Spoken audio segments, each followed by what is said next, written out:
Hello students, ये है आपका अपना चैनल पॉलिटिकल कीड़ा। यहाँ हम पॉलिटिकल साइंस से जुड़े हर इम्पोर्टेंट टॉपिक को कवर करेंगे, वो भी बहुत ही आसान और फन तरीके से, ताकि आप इस टॉपिक को बहुत अच्छे से समझ जाओ। और यदि आप ग्रेजुएशन में हो या पोस्ट ग्रेजुएशन में हो तो बहुत ही अच्छे तरीके से लिख भी पाओ। ठीक है, तो आज के वीडियो में हम पढ़ेंगे राजनीति विज्ञान के बहुत ही इम्पोर्टेंट टॉपिक राज्य की उत्पत्ति का दैवीय सिद्धांत। दैवीय उत्पत्ति का सिद्धांत राज्य की उत्पत्ति के सिद्धांतों में से एक है, इसलिए हम पहले इसकी इंट्रोडक्शन को जान लेते हैं। मनुष्य स्वभावतः जिज्ञासु प्राणी है और इसी जिज्ञासा के कारण वह सदैव किसी न किसी खोज में लगा रहता है। राज्य की उत्पत्ति कैसे हुई, वह कब अस्तित्व में आया, इस तरह के प्रश्न सदैव ही राजनीति विचारकों के विचार का विषय रहा है। जैसे जिन विचारकों को जिन टॉपिक पे, जिन विषय पे इंटरेस्ट रहा, वो हमेशा उन्हीं पे कुछ ना कुछ खोज करते रहे। जैसे जो मैथ वाले होते हैं वो हमेशा इस बात का पता लगाते रहे कि शून्य कब आया, ये कब आया, है ना। और जिन इतिहासकारों को मैथोलॉजी में बहुत इंटरेस्ट था, वो हमेशा ये खोज करते रहे कि महाभारत में जो जो मिले हैं वो सत्य है कि नहीं, है। तो इसी तरह जिन लोगों को, जिन विचारकों को राजनीति में इंटरेस्ट था, वो इस टॉपिक पे सबसे पहले आए कि राज्य की उत्पत्ति आखिर हुई कैसे, या अस्तित्व में कब आया। ठीक है, तो इस संबंध में इतिहास द्वारा उचित ज्ञान ना प्राप्त होने के कारण विचारकों ने कल्पना का सहारा लिया। मतलब वो इमेजिनेशन कर लिए कि कुछ ऐसे हो सकता है या फिर ऐसे हो सकता है। तो कल्पना का सहारा लेकर विचारकों द्वारा कई ऐसे सिद्धांतों का प्रतिपादन किया गया जिनसे राज्य की उत्पत्ति की व्याख्या होती है। ठीक है, तो इसलिए उन्होंने बहुत सारे सिद्धांत दिए जो निम्नलिखित है। पहला, दैवीय उत्पत्ति का सिद्धांत। दूसरा, शक्ति सिद्धांत, पैतृक सिद्धांत, मात्रिक सिद्धांत, सामाजिक समझौते का सिद्धांत, ऐतिहासिक अथवा विकासवादी सिद्धांत। देखिए, इसमें से जो पहला है दैवीय उत्पत्ति का सिद्धांत, शक्ति का सिद्धांत और सामाजिक समझौते का सिद्धांत, ये तीनों आप सबके लिए बहुत ज़्यादा इम्पॉर्टेंट है। तो आज का हमारा टॉपिक है दैवीय उत्पत्ति का सिद्धांत। ठीक है, तो हम इसे शुरू करते हैं। राज्य की उत्पत्ति के संबंध में अब तक जितने भी सिद्धांतों का प्रतिपादन किया गया, उनमें दैवीय उत्पत्ति का सिद्धांत सबसे प्राचीन है। मतलब ये जो है वो सबसे पुराना है, जो सबसे पहले ये विचार आया, जो इमेजिनेशन सबने किया, वो यही सिद्धांत था। ठीक है, तो इसको आसान शब्दों में समझते हैं। मतलब इसमें क्या होता था ना कि लोग मान लेते थे कि जो राजा है वो, उसे भगवान ने भेजा है और वो हमारे लिए कुछ बुरा नहीं करेंगे, वो जो करेंगे सही करेंगे। ठीक है, तो देखिए इसके बारे में आगे हम लोग पढ़ते हैं।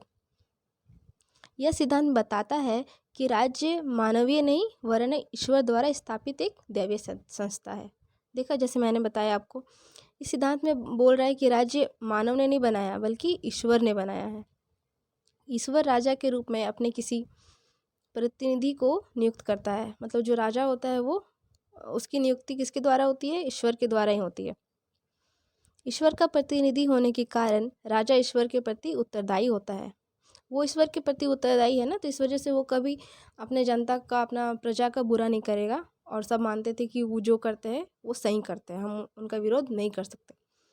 इस सिद्धांत के जो प्रमुख समर्थक है वो है सेंट ऑगस्टाइन, पॉप ग्रेरी, स्टुअर्ट राजा जेम्स प्रथम, रॉबर्ट फ्लीमर और बूजे। राज्य की दैवीय उत्पत्ति के सिद्धांत का प्रतिपादन सर्वप्रथम ईसाइयों का धर्म ग्रंथ ओल्ड टेस्टामेंट द्वारा किया गया था। इसमें राजा को ईश्वर का प्रतिनिधि कहा गया या माना गया। इस संबंध में ईसाई संतों का कथन है कि राजा के प्रति विद्रोह की भावना ही ईश्वर के प्रति विद्रोह है और ऐसा करने वालों को मृत्यु मिलेगी। जैसा मैंने बताया आपको कि राजा का कोई विद्रोह नहीं कर सकता, वो जो बोलेंगे वो सही होगा और जो ऐसा करेगा उसको मृत्यु मिलेगी। स्टुअर्ट राजा जेम्स प्रथम का प्रसिद्ध वाक्य है, राजा लोग पृथ्वी पर ईश्वर की जीवित प्रतिमाएं हैं। यह वाक्य उन्हें उनके पुस्तक लॉ ऑफ मोनार्की में वर्णित है। ये जो वाक्य है वो जेम्स प्रथम के प्रसिद्ध बुक है, उसमें लिखा गया है, जिसका नाम है लॉ ऑफ मोनार्की। चलिए इसके दैवी सिद्धांत की प्रमुख विशेषताओं को देखते हैं। पहला, राज्य ईश्वरीय संस्था है। राजा ईश्वर का प्रतिनिधि है। ईश्वर ही राजाओं को शक्ति प्रदान करता है।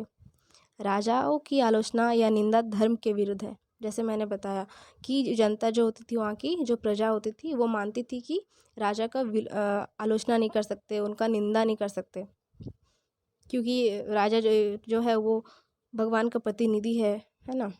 ईश्वर का प्रत्येक कार्य अनिवार्य रूप से सृष्टि के हित में होता है, तो राजा जो करेगा वो ईश्वर के अनुमति से ही करेगा, और हमारे लिए जो कर रहा है वो सही कर रहा है, ये सोच के कोई उनका विरोध नहीं कर सकता था।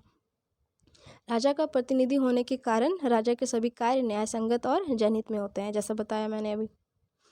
राज्य सत्ता पैतृक होती है, अर्थात पिता के बाद पुत्र सत्ता का अधिकारी होता है। मतलब जब राजा का मृत्यु हो जाएगा तो उसके बाद कौन बैठेगा राजगद्दी पे? उसके जो बेटे होंगे वही बैठेंगे, कोई और नहीं बैठ सकता। इसका आलोचना देखते हैं। आधुनिक युग वैज्ञानिक यानी विज्ञान का युग है। आज के वैज्ञानिक और प्रगतिशील संसार ने राज्य के उत्पत्ति के दैवीय सिद्धांत को अस्वीकार कर दिया है। हाँ, नेचुरल है, अभी कौन विश्वास करेगा सब बात पे। अभी लोकतांत्रिक जो व्यवस्था है उसे बहुत सारे देशों ने अपना लिया है, और ये जो है दैवीय सिद्धांत वो लोकतांत्रिक के विरुद्ध प्रतीत होता है ना। तो इन टॉपिक को हम लोग समझेंगे। दैवीय सिद्धांत की आलोचना निम्नलिखित रूपों में की जा सकती है। सबसे पहला है अनैतिहासिक व अवैज्ञानिक। दैवीय सिद्धांत जो है पूर्ण रूप से क्या है? अवैज्ञानिक सिद्धांत है। इतिहास में तथ्य का कोई प्रमाण नहीं मिलता है, क्योंकि जैसे ही पहले इंट्रोडक्शन में ही था, ये कल्पना किया गया है, ये इमेजिनेशन किया गया है, जो बिल्कुल अवैज्ञानिक है, इसमें कुछ है ही नहीं, तो ये इस वजह से। नेक्स्ट है अतार्किक, इलॉजिकल, है ना। इसके ये जो सिद्धांत है वो तर्क की कसौटी पर बिल्कुल खरा नहीं उतरता है। सभी धार्मिक ग्रंथों में ईश्वर को प्रेम और दया का भंडार बताया गया है, ठीक है, लेकिन व्यवहार में अब तक अनेक राजा अत्याचारी रह चुके हैं, है ना। कोई ज़रूरी नहीं है कि सब राजा भगवान का प्रतिनिधि है बोल के हम मान लें कि वो कुछ भी कर रहा है तो सही है, ऐसा नहीं होता है। बहुत सारे ऐसे राजा रह चुके हैं जो बहुत अत्याचारी रहे हैं अपने प्रजा के प्रति। थर्ड, राजा स्वेच्छाचारी हो जाएगा, मतलब राजा जो है वो निरंकुश हो जाएगा, उस पर कोई हम लोग रूल रेगुलेशंस नहीं रहेगा, तो वो अपना मनमर्जी करेगा, अपने आप को ईश्वर मान लेगा। रूढ़िवादी सिद्धांत, यह सिद्धांत राज्य को पवित्र संस्था मानता है, अतः इसके स्वरूप में परिवर्तन नहीं किया जा सकता, लेकिन फिर भी यह मानव जीवन के लिए बहुत ही अनुपयोगी है। ठीक है, बहुत रूढ़िवादी है ना, तो गलत ही है। अप्रजातांत्रिक सिद्धांत, जैसे मैंने पहले बताया, लोकतंत्र के विरुद्ध है, वो जनता कुछ बोल ही नहीं सकती है अपने राजा के खिलाफ, और वो उनको चुनती भी नहीं है ना। कुछ नहीं ऐसा होता है, जो करता है वो राजा ही करेगा, सही भी करेगा गलत भी करेगा, और उनकी मृत्यु के बाद उनके सत्ता पे बैठेगा भी उनका खुद का पुत्र, मतलब बेटा।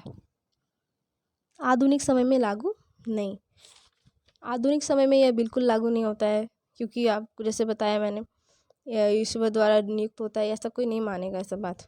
सब कोई लोकतांत्रिक व्यवस्था पर, आज विश्व के बहुत सारे देश हैं जो अपने देश को ऐसी व्यवस्था से बांध रहे हैं और एक्सेप्ट कर रहे हैं।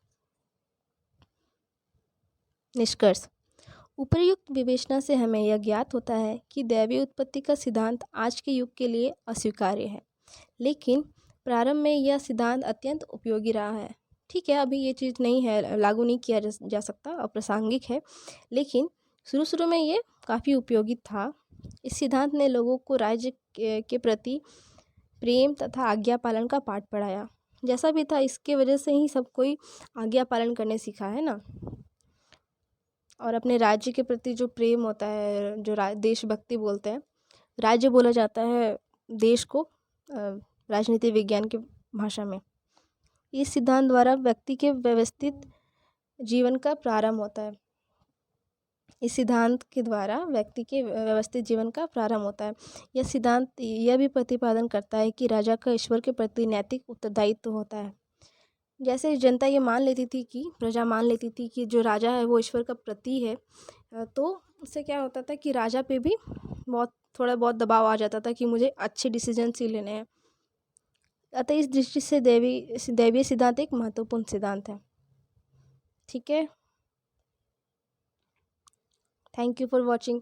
अगर कुछ आपको बुरा लगा, कुछ अच्छा लगा, तो प्लीज़ कमेंट पे बताएं, और आप कौन कौन से टॉपिक्स पढ़ना चाहते हैं मुझे बताएं कमेंट सेक्शन में, ताकि मैं उस सब पे भी आपके लिए वीडियो लेके आऊँ। Thank you so much.